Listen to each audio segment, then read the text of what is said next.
अंजना देवरे किचनमध्ये तुमचं स्वागत आहे। वाटीभर पीठ घेतलं आणि चिमूटभर मीठ टाकलं। आता मी तुम्हाला चपात्या करून दाखवणार आहे। पीठ मळायचं, जास्त पाणी ओतायचं नाही, थोडं थोडं ओतायचं आणि पाणी नेहमी हातावर ओतायचं। आपल्याला कळतं पाणी किती पडलं।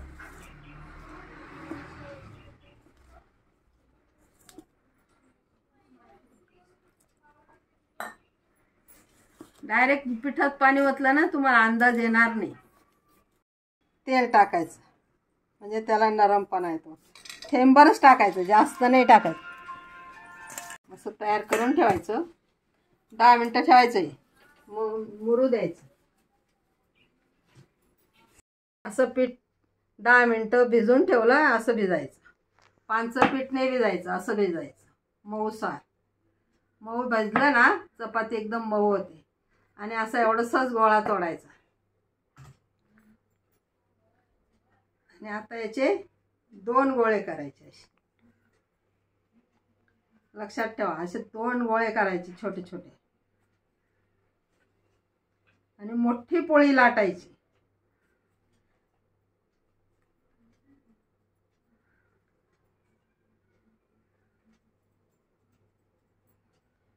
अशी आणि याला असं तेल लावायचं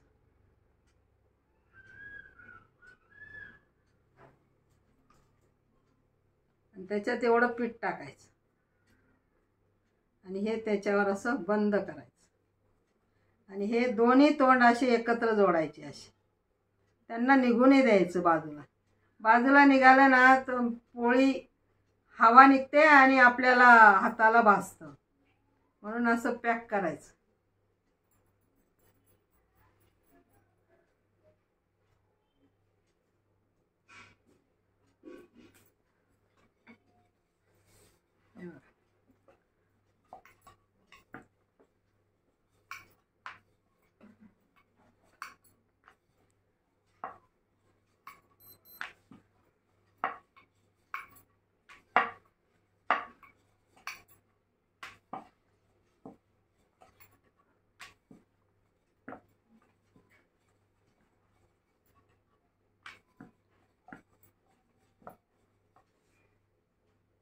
थोडं पीठ लावायचं,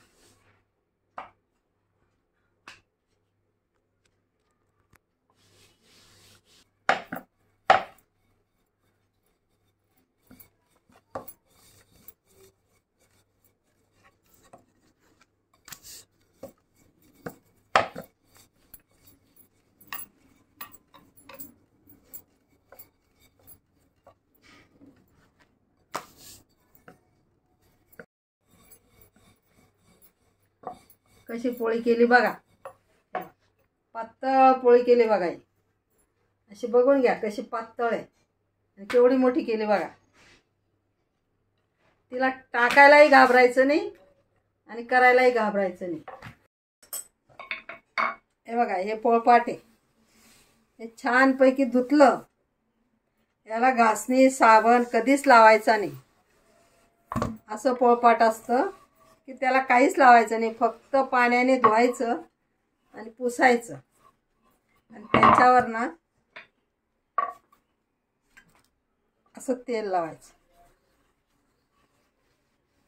तेल लावलं ना तो पोळपाट एकदम छान राहतो। चपाती कधीच चिकटत नाही।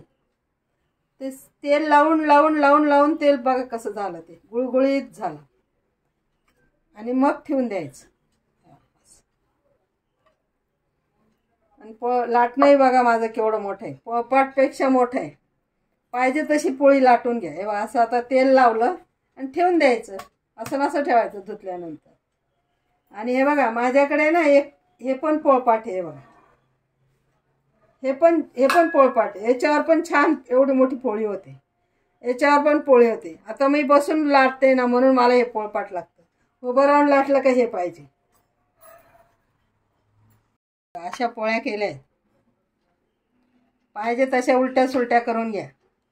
आता एवढ्या पोळ्या लाटल्या मी, आता भाजायच्या आहेत आपल्याला।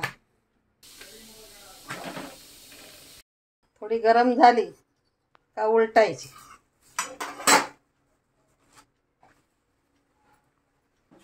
मग तिला वरून थोडंसं तेल लावायचं.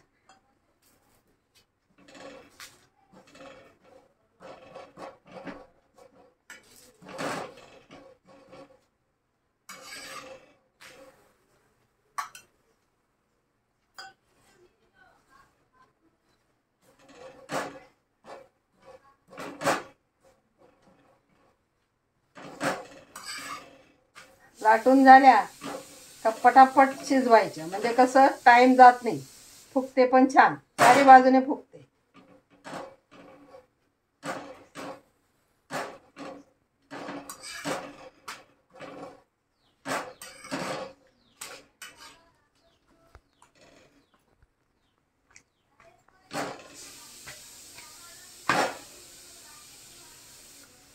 हे केलेले असल्या ना, लाटलेले असल्या ना, तर शिजायला वेळ नाही लागत. ही पोळी ना चारी बाजूने शिजते, सगळ्या बाजूने बाजू फुगते. ती एकच बाजूने फुगत नाही, सगळ्या बाजूने फुगते, कारण ती एवढी पातळ लाटलेली असते ना, त्यामुळे ती सगळी बाजूने फुगते. तेव्हा ती कुठेतरी हवा निघायला लागली ना, लगेच दाबून धरायचं असं, म्हणजे ते हवा निघत नाही.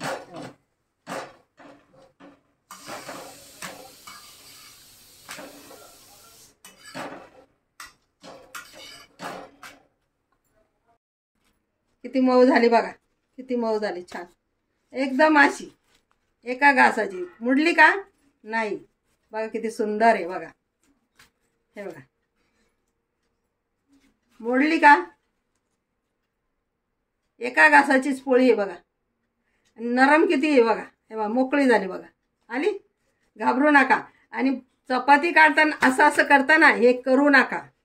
ही चपाती मऊ राहते. ही चपाती काढली, घडी ठेवली का नाशी नाशी ठेवा. हे बघा, अशी नाशी ठेवा. तिला तुम्ही काय करतात, तव्यावरून काढतात ना, तुम्ही ऐकता कोणाचं, असं असं करता.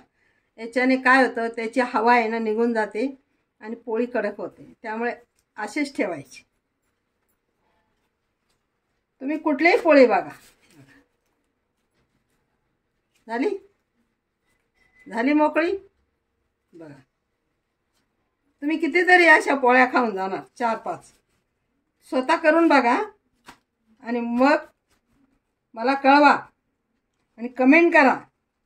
पण मी तुम्हाला काय शिकवलं की पहिलं पोळ्या लाटायच्या. पोळ्या लाटल्यानंतर पोळ्या लाटायला जर 15 मिनटं लागले तर शिजवायला 7 मिनिटात 5 पोळ्या होतात. ही शिजली का ती शिजली का ती, झाली पोळी. अशी झाकून ठेवायची. तुम्हाला आवडतील पोळ्या केलेल्या, खाऊन बघा. खाऊन बघितल्यावर कमेंट बी करा का छान पोळ्या झाल्यात का काय, ते मला कळवा आणि लाईक करा.